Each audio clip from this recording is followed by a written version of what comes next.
email and stuff out. Sure.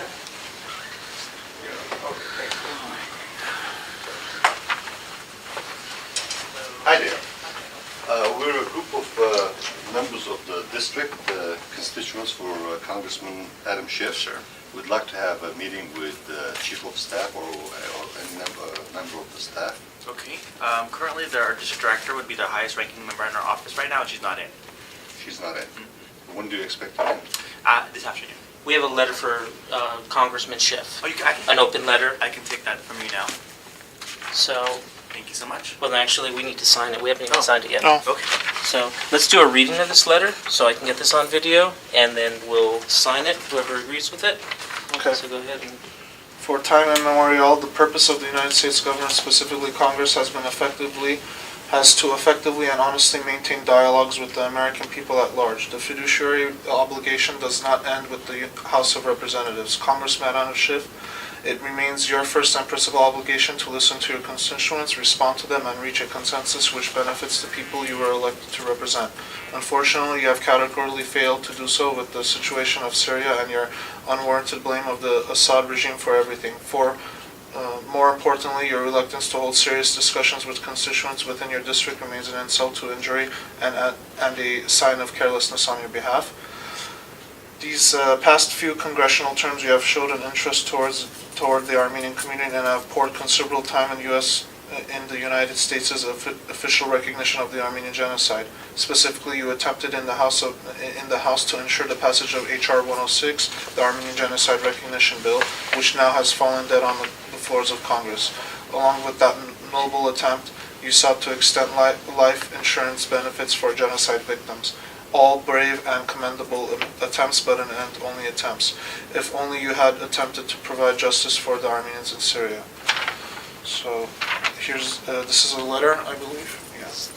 Okay, Mr. Schiff, last September, a group of concerned citizens spoke with your office and voiced their concerns regarding the Syrian issue, specifically our government's accusations and proposed military action which you support against Assad's government. At that time, they asked for a meeting with you to further discuss their concerns. You responded by letter with mere talking points of Assad's obvious guilt. However, the fact remains that the evidence you cite remains biased without credence, and there fails to be any substantive evidence linking Assad with the chemical attacks. In fact, since your letter, information has surfaced which implicates the U.S.-sponsored opposition in Syria and is tied to Al-Qaeda for having carried out chemical attacks. See article by the reputable journalist Seymour Hersh, who's Sarin. Your constituents spoke and you remained silent time after time. We have attempted to enact correspondence between you and us, but again, you have remained silent. After a egregious amount of inactivity on your part, Henry Sarin, a youth activist on behalf of the organization The Truth Must Be Told, contacted your office in Washington, D.C., your chief of staff, Patrick Ballone, and cavalierly stated that Henry had no conception of Schiff's ideas. After moments of discussion, Mr. Ballone added that he had no time and hung up on Henry. Later, Henry, per instruction by your Burbank office, sent an email to Colleen Owena, your congressional staffer, asking for a meeting between our organization in order to have important dialogues on proper course of action. Weeks later, instead of receiving an email from Colleen, Patrick Ballone peremptorily denied us with this meeting and instead sent Henry an op-ed which you wrote claiming that you have already discussed our concerns in previous articles. However, the article Patrick sent was the op-ed in Aspada's newspaper. This article only addressed the issues of Armenians living in Syria and failed to address the broader consideration of Syria as a whole. After Henry responded to Patrick's correspondence, there never again came a reply. Once again we spoke, and you, Mr. Schiff, remained silent, and still no meeting. But what does exist? What remains true is that millions of Syrians are being displaced from their homes following the extremist insurrection within Syria these past years. Thousands of Armenians are fleeing Aleppo and taking refuge in cities like Yerevan and Los Angeles, conveniently within your district. This displacement did not occur coincidentally, but specifically when the U.S.-supported rebels decided to wage war against the peace and dignity of Syria and instill a radicalist and al-Qaeda-backed regime of which America is well aware. Just this month, 80 Syrians brutally massacred in Kesab, Syria, an Armenian-populated town.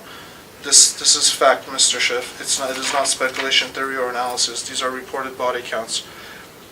Your lack of proper response to this issue, specifically to your constituents, is simply inexcusable. And if you still find no reason to meet us to address our concerns, we find more than enough validation and reason to call for your resignation from our sacred chambers of government. Thus, we remain resolved in our efforts. So anybody that agrees with this statement needs to sign under this letter. This is Congressman Schiff's. I think it's the exact same letter. So each one of us? Yeah, just each one of us, we sign under it because we're the delegation that was sent here. And can you also write the name as well so we can get contact, we can get that information? Sure. And additionally, your name? Mike Aguilera. Yeah, Mr. Mike. As many of us in the district are aware, over the weekend there was a major international conference attended by nearly 1,000 members of the district, residents of the district. And during that conference, a statement was released, an appeal was released, and it goes like, we the hundreds of Armenian and non-Armenian participants at an international conference in Los Angeles on March 22nd, 2014, titled Honoring Those Who Helped Rescue a Generation of Armenian Survivors, 1915-1930, appeal to the White House, State Department, and U.S. Congress to help stop the targeted attacks on Armenians and their churches in Syria by opposition forces, which could lead to another mass destruction of the Armenian people. And Mike, I'd like to make you aware that this delegation is only the tip of the iceberg in the district, even though some members of the community may play politics with Mr. Schiff, thanking him for his activism on the Armenian genocide resolution, but on the other hand, they don't appreciate, a huge majority of the constituents do not appreciate the fact that Congressman Schiff is silent on the attacks on innocent victims in Syria, the minorities, the moderate Sunni Muslims, Alawites, Christians, and Armenians, and Kurds. So Do you have the signatories for that particular pledge? Yes, we will be submitting more signed documents, and today, whoever wants to sign, they can join the hundreds of the individuals who have signed already.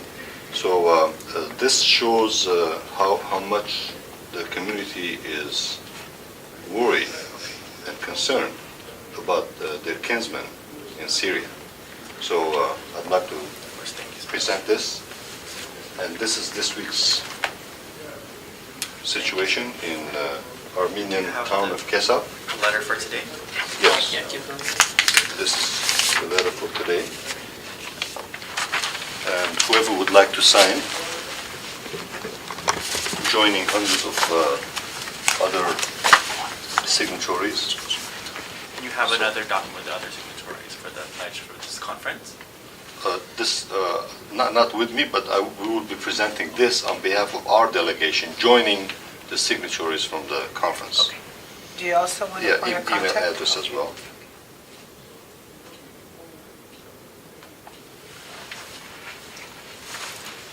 So while Mr. Schiff is working hard to pass a congressional resolution which has already been passed, in reality it doesn't need to pass again. It has been passed in 1974 and 1984, and the Armenian genocide has been recognized officially even at the executive level in 1981 by President Reagan.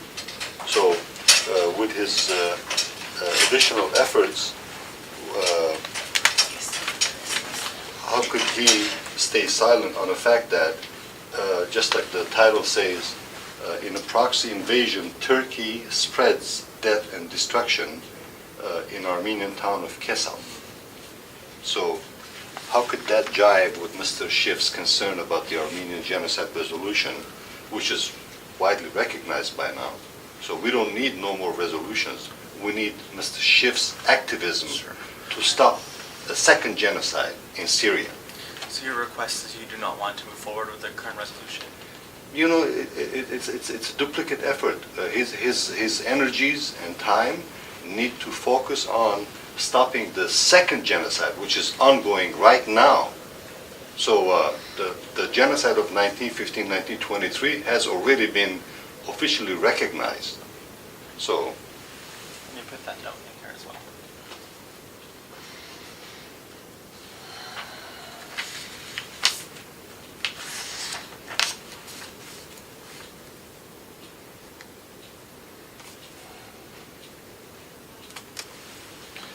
And back in 1950s, I think 1951, the U.S. government officially recognized the Armenian genocide. 81. 81. No, 51. When the U.S. government officially recognized the Armenian genocide on another occasion by submitting U.S. government official documents to the International Court.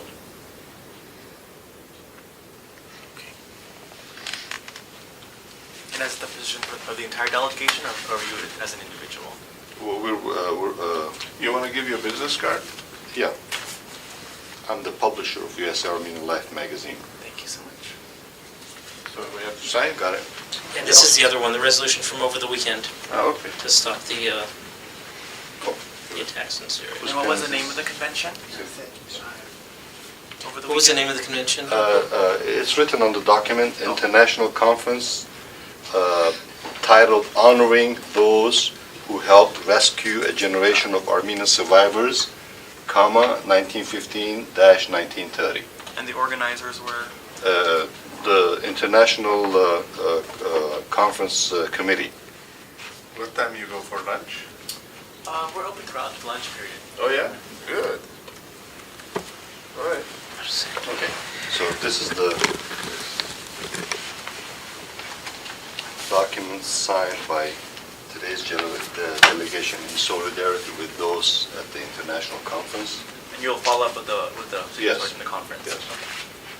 Well, thank you so much. Thank you. Thank you. Thank you. Have a good day. All right. You take this? Basically, Mr. Schiff is facing a set of questions by his constituents in the 28th district.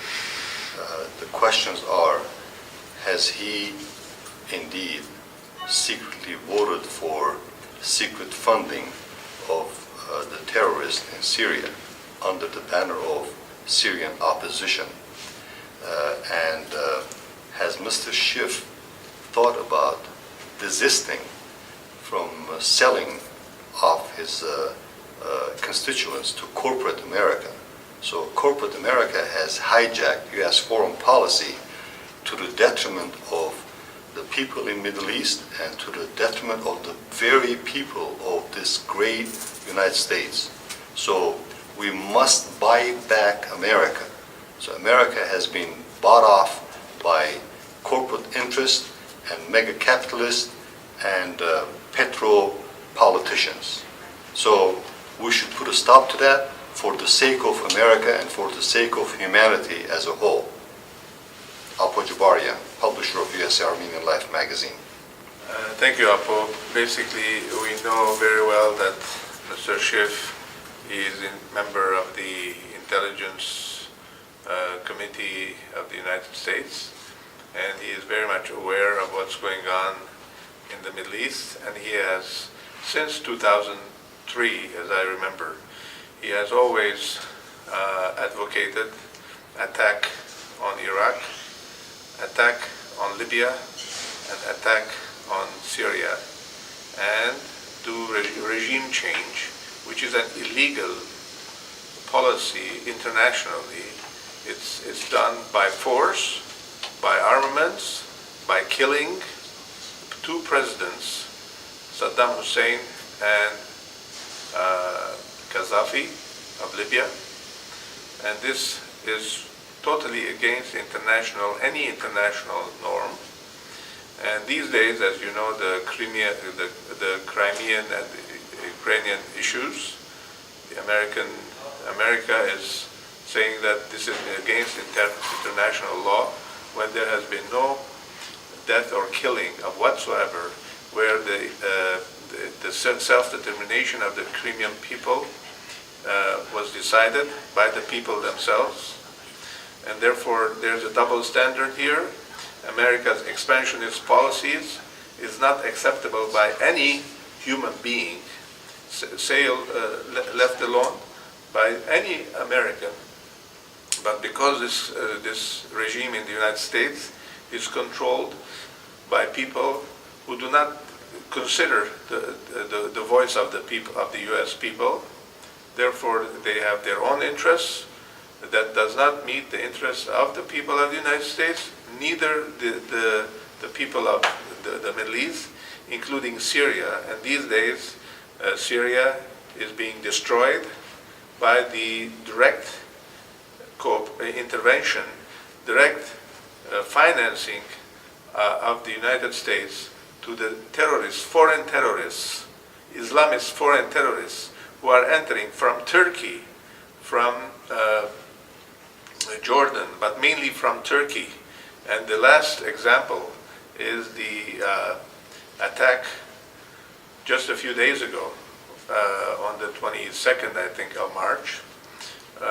Direct attack facilitated by the Turkish military forces entering from northwestern part of Turkey and occupying the city of Kesab, which has been an Armenian city since the genocide. And so that was the last bastion of the Armenians who fled the Armenian genocide of 1950, organized by the Turkish and Ottoman regime. And therefore this is nothing but U.S.-Turkish cooperation for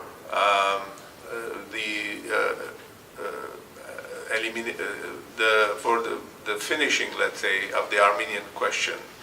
And therefore any talk by Congressman Adam Schiff regarding the Armenian genocide cannot be accepted, because his policies have been and are against the interests of the Armenian people, and therefore under those conditions there's no reason for us to have a person like Adam Schiff as a congressman in our district. Thank you very much. My name is Harut Bronosian, or Harry Bronosian, and I live in Tahanga, and my business is in La Crescenta. And Mr. Schiff is most welcome to come to my office and discuss this with him. Thank you very much.